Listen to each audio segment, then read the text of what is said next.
Hey YouTube, it's Charlie from Reader Turned Writer, and today I am sharing my top 10 favorite books from 2021. Before I jump into the video, I wanted to quickly share that I have recently started doing a substack. It's kind of like a place that I can write blog posts that will email directly to people who sign up. And I am doing the free version, although they do have like the option to do paid, but I'm doing the free version where you can sign up for free. It's been a lot harder with 4 kids and a baby to actually sit down and record videos and edit them and upload them. And so I'm still going to be doing that some, but I will be cutting back even more just while my kids are really young, and I will be doing a lot of my content in written form because it's just easier with the kids around. And so if you want to stay up to date with my content, then you'll want to head over and subscribe there, and it will just email into your inbox whenever I do a post. If you end up doing a Substack, or if you have a newsletter, I would love to subscribe to you as well, and so drop those down in the comments below so I can be sure to not miss any of your stuff as well. I will link my Substack down below with the post talking about my 10 favorite books. Now I will just get into the video and tell you what my favorite books were. So I had a lot of really good reads in 2021. I think I had 112 5-star reads, which is a lot. So it did take me a little bit, but I did narrow it down. I used some different categories to help myself narrow down my favorite books and which ones to pick and share. So the first one, my favorite new release, was Project Hail Mary by Andy Weir. I had read The Martian and really enjoyed it back when it was like really big on YouTube. So when I heard that he had a new book out, I decided I really wanted to try it. I think I was a few months late, so I didn't read it right when it came out, but I ended up absolutely just loving this book. When I read it, I knew that it was going to be one of my top favorite books of the year because I just enjoyed it so much. The book was well done. I loved the character. I mean, I enjoyed The Martian. I enjoyed the problem solving. I enjoyed the humor and the sarcastic but likable humor of the main character, and just how we got to see his thought process behind things. The main thing that I didn't love about The Martian was the language. And in this one, the language is way less. There is a little bit of language, but for reasons that I don't want to disclose because it's a little bit spoilery. At the beginning of the book, you don't know who the character is, or he doesn't know who he is. He wakes up and he has no clue where he is or who he is or why he is where he's at. And so he kind of has to figure that out. And so saying anything about the book is a little bit spoilery in that area, like about what it's about or anything. But he doesn't swear very much, and he uses substitutions, and I really appreciated that because I don't like language very much. It bothers me. And then everything else about The Martian I just felt like was brilliant in this one. He problem solved, and we got to see the thinking behind it, but there was like more plot, like more interesting mystery, kind of like figuring stuff out, like figuring out what's going on. And there's another character that he's with some of the time, which is really fun. And it's just, I just thought the book was so fun, and I liked it even more than The Martian. Number 2, a book that surprised me. For this I picked The Invention of Sophie Carter by Samantha Hastings. I had this on my TBR list for middle grade March because I thought it was a middle grade, but it's actually a YA book. I would categorize it as YA, not middle grade. But it was the very last book that I read for middle grade March because I kept putting it off because for some reason the cover, something about the cover did not draw me in. I was like, I don't think I'm going to like this book very much, but it was on my TBR list, so I had obviously thought at some point that I would like it, but for some reason I just didn't want to read the book because of the cover. But then when I started reading it, I absolutely loved it. It's about 2 twin sisters, and one of them wants to basically get married, have a family, and the other one wants to be an inventor. Their parents die, and they end up in a situation that they don't want to be in, where they're kind of trapped in life, and they get invited by their aunt to go. One of them gets invited by their aunt to go stay with them, but she can't take both. But they both end up going and pretending like, and just basically one of them hides and the other one goes out and eats and, pretends to be the same twin. And so there's that whole thing, and there's a romance with both of them going on, which is really fun. And of course, like, there's they have different guys that they like, but then sometimes one of them is pretending to be the other one and they have to interact with that guy. And it's just really, it was funny, it was cute. I loved the main characters. They were both really different, but also really strong. Like, they were both really good examples of strong, competent women, but also in very different ways. Their strengths were very different, and I absolutely loved the characters. I ended up crying. There's a plot line about forgiveness that just totally got to my heart, and I absolutely loved the book. I would classify it as YA historical fiction, and it is well worth the read. For number 3, my category was my favorite non-fiction book, and for this I picked Just Mercy by Bryan Stevenson. Oh my heavens, I did not know how much I was going to love this book when I started reading it. Bryan Stevenson is a lawyer, and he represents people on death row that he believes are wrongly convicted, and and he just does so much good work, and I learned so much from this book, and I am so glad that there are people like Bryan Stevenson in the world, and I hope to be more like him after reading the book. I also read The Sun Does Shine. He was a death row inmate that Bryan Stevenson actually helped, and his book was also beautiful. I chose Just Mercy above The Sun Does Shine, but both of them were absolutely excellent reads, hard-hitting, make you want to be better people, and make a bigger difference in the world. And I think those kinds of books are really important to read. Number 4, my favorite spontaneous read. So this would be a book that I hadn't put on my TBR, but I kind of picked up in a spur of the moment. And for this one, I picked The Good Girl's Guide to Murder by Holly Jackson. This is a YA thriller about a girl who starts about a girl who is doing a school project on a murder that took place in her town 5 years previously, and what she's doing with the project is trying to prove that the person who was thought to be guilty, who had killed himself, and that's part of the reason, and they assumed that he killed himself because of the murder that he committed. She's trying to prove that he actually was innocent and find the real killer in the process. And it was amazing. I read it in September when, like in the middle of the night, when my newborn would not sleep at all. When little Oliver, who now sleeps pretty good at night, but he would not sleep at all the first month. And it got me through some rough nights, because it's just the kind of book that you do not want to put down. And it's really enjoyable, really easy to read, really accessible. The characters are really fleshed out. Sometimes with YA thrillers, it can be hit and miss with the characters for me, but the characters in this I thought were very well done. There were some good friendships. There was also like friendship drama, but it wasn't like cringy drama. And then I really liked the romance in it. It was kind of a side plot, and the mystery was very well done, and I just loved everything about it. The series as a whole, there's 3 books in the series, and I thought the series was pretty good, but the first one was my favorite. For my 5th category, I chose my favorite Agatha Christie book, because Agatha Christie was a really big part of my reading year. I did the Read Christie 2021 challenge.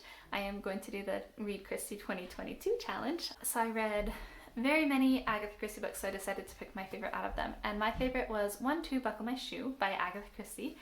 This is a Poirot book, and it is from his perspective. One of my favorite parts of it is that it starts with him going to the dentist, which is just hilarious because of just his personality at the dentist. It's just so funny to me. The whole thing was just hilarious. But then the mystery was pretty good too. It's a little bit complicated. Some of her mysteries are like really clever to me, or I'm like, wow, that is really well constructed. And some of them I'm like, I didn't guess that, but it was also partially just because it was so complicated that it was less clever, more complicated. And that was kind of this mystery. But the thing that I loved about it was the theme, because she really discussed, is it okay to murder if it's for the greater good? Or is murder just always bad? And so it was kind of like that theme was explored really deeply, and there was a conversation between Poirot and the murderer at the very end of the book where they like discussed that topic like more in depth, and the conversation was really interesting to me, and I loved the way the theme was explored.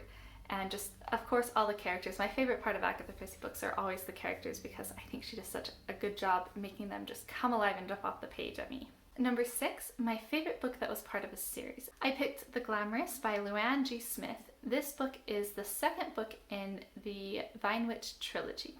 I read The Vine Witch in 2020. The 3rd book came out in 2021, so I read the next 2 in 2021. I almost said 2022, but that's this year. I really enjoyed this series, but The Glamourist was my favorite. I think partially because it had kind of like more detective mystery vibes. I really enjoy that aspect of stories. So whenever it has kind of like, oh, it's a mystery, they're trying to figure out this, you know, as a main part of the plot, then I tend to really like it. The Vine Witch, it's like the vineyard people in France are actually witches, and they use their magic to like help the vineyards grow and stuff. And then there's like this whole world underneath that where there's like bad witches and laws around magic to, you know, protect the non-magic people and all this stuff. In the first book, she ends up in prison for a little while, and there's 2 girls with her. And then the second and third book are from the main perspective of the 2 girls that are in prison with her. It's definitely a fun book. I'm not even one who loves witches or drinks wine, and so if you like wine a lot, or if you're really into witches, then you might really enjoy this series. Number 7, my favorite book that was recommended through BookTube. So a book that I found through you guys. And for this one, I picked a book that I got from Christie at Books and Jams, and honestly, I read so many books by her that I just end up loving. So I'll link her channel down below. For this one, I picked As Bright as Heaven by Susan Meissner, and this follows a family during the Spanish flu epidemic in Philadelphia, which was one of the most hard-hit cities, and so many people died. And of course, right now with the pandemic, it's kind of interesting to read about past pandemics and things, and since the Spanish flu was one of the bigger ones, it's really interesting to read about that. And then the book also kind of follows the aftermath and how the family can kind of get over and like what happened there, because they lost people and you know, just the stuff that happened. And it has kind of Little Women vibes, where it has like the daughters that are sisters and stuff, and the mom, and I cried, I laughed, I just loved the personalities of the sisters. There was one plot line that ended a little bit where I was like, I don't really like the way this ended, but I could forgive it. And then the other ones, I just absolutely loved the way that it went. Number 8, a book that made me cry. And for this one, I picked Necessary Lies by Dianne Chamberlain. Oh my word, I loved this book. It is an historical fiction that takes place during the 80s, taking kind of a look at the eugenics program that was instituted through the welfare program in the United States. It was something that I had never learned about. I did not know that we did anything like that, but it was shocking to me that we did. It followed 2 main perspectives, a welfare worker and a girl who was a teenager who was on welfare, and they were trying to basically force her into being sterile. It definitely made me cry many times. I was rooting for them the whole time. I loved both the main characters. They were just so strong and faced so many problems, but then the ending wrapped up in a way that I just absolutely loved, and I learned a whole lot while I was reading it as well. Number 9, I did my favorite read aloud with my kids, and I honestly couldn't pick just one. So I picked 2. I had never seen the movie as a child, and I never read the book. And then Kaylee at Books for MKs was rereading it, and I was like, you know, I want to read it. So I decided to pick it up and read it, and it was a really cute, charming children's book, and when I was reading it, I was like, my kids would love this. I have a 7, 5, and 3-year-old girl. And so before bed, we started reading it with them, and they just absolutely loved it. And then we watched the movie with them, and they absolutely loved the movie as well. And it's just such a cute book. Kiki is just the cutest girl. That she is definitely the kind of girl that I would want to be a role model for my kids, and she has a little black cat named Gigi, and they go on adventures and make friends and learn lessons, and it's just really cute, and even the family element is strong with her parents, and I really loved it. The other one that I had to mention was just I read The Witches by Roald Dahl with my girls as well, and they just absolutely loved The Witches. I wish there was a good movie that I could show them. I think that the movie that they've made would scare them because they're so young, but the book, they absolutely loved the book, and we'll probably reread it again this year because they're already asking to reread it, and just loved it so much. And then number 10, my favorite read by a favorite author.